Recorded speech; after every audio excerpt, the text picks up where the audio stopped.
تاریخ کی کتابوں میں ہمیں نمرود کا قصہ ملتا ہے کہ وہ ایک بادشاہ تھا جس نے طاقت کے غرور میں آ کر خدا ہونے کا دعویٰ کیا تھا، یعنی he claimed himself as God۔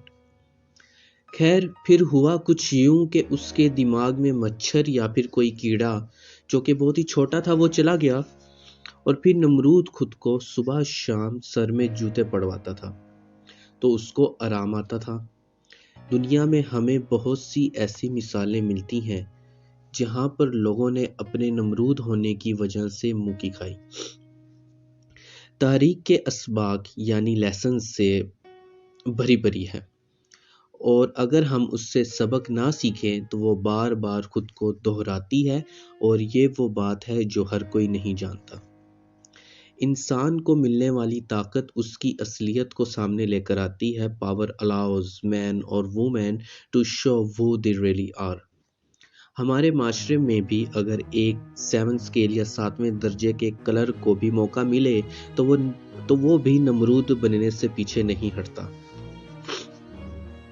طاقت کا نشہ ہی ایسا ہے جو آپ کو ایک ایسی کیفیت دیتا ہے، احساس دیتا ہے، ایموشنز دیتا ہے جو آپ کو اہم ہونے کا، امپورٹنٹ ہونے کا ثبوت دے رہے ہوتے ہیں، اور پھر آہستہ آہستہ آپ کو اپنے جذبات یعنی ایموشنز دیتا رہتا ہے، جس سے آپ خود کو افضل یعنی سپیریئر اور سامنے والے کو حقیر یعنی انفیریئر سمجھنے لگتے ہیں۔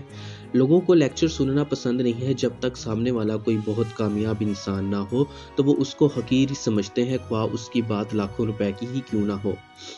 ابھی صرف 23 سال کی عمر ہے اور 22 سال کی عمر تک 6 مرتبہ گولڈ میڈلسٹ بننے کے باوجود میں یہی سمجھتا ہوں کہ مجھے ابھی علم کے سمندر کا ایک قطرہ بھی نہیں ملا، اور جس دن میں خود کی تلاش کر لوں گا یعنی سیلف ایکچولائزیشن کر لوں گا، تب علم کے سمندر کا ایک قطرہ حاصل کر لوں گا۔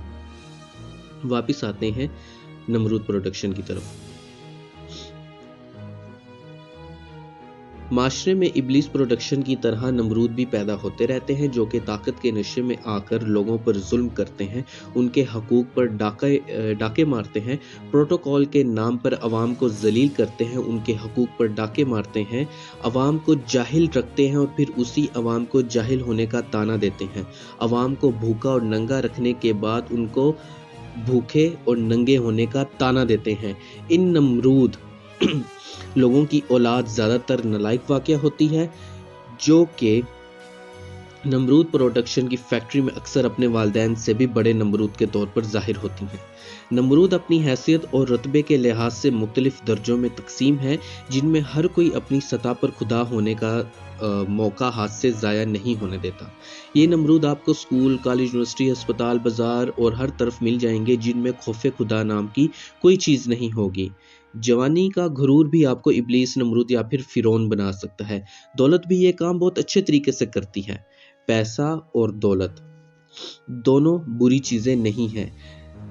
یہ دونوں، پیسہ اور دولت، بری چیزیں نہیں ہیں، اور جنت کمانے کا سب سے آسان ذریعہ ہے۔ اگر اپنے پیسے اور اپنی طاقت کو غریب غربا کی مدد کے لیے استعمال کیا جائے، ان کی تعلیم و تربیت اور صحت کی سہولیات کے لیے استعمال کیا جائے، ان کو بہتر کرنے کے لیے استعمال کیا جائے، تو آپ نمرود پروڈکشن سے نکل کر ایک اعلیٰ انسان کے درجے میں پہنچ جاتے ہیں، اور آپ لوگوں کے نظروں میں عزت دار اور ان کے پیارے بنتے ہیں۔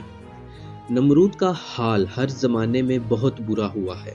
ہر زمانے میں تاریخ نے اس کو بے نقاب کیا ہے اور عبرت کا نشان بنایا ہے۔ ہم دوسروں کا احساس کر کے اور ان کے غم و خوشی میں ان کا ساتھ دے کر خود کو نمرود پروڈکشن سے باہر نکال سکتے ہیں۔ انسان میں اگر انسانیت نہ ہوتی، اگر انسان میں انسانیت نہیں ہے تو وہ صرف مرد و عورت یا خواجہ سرا ہے، وہ انسان کہلانے کے لائق نہیں ہے۔ اگر ہم دوسروں کو اہمیت دیں گے، ایک دوسرے کی طاقت بنیں گے، ہم ایک دوسرے کا ہاتھ پکڑ کر ایک دوسرے کو ترقی کروائیں گے اور آپس میں میوچل انڈرسٹینڈنگ سے ایک دوسرے کو بہتر کریں گے، تو ہم انسان کہلانے کے لائق ہیں۔ تو چینل پر آنے کے لیے اور بار بار ویڈیوز دیکھنے کے لیے آپ سب لوگوں کا بہت بہت شکریہ۔ میں امید کرتا ہوں کہ آپ سب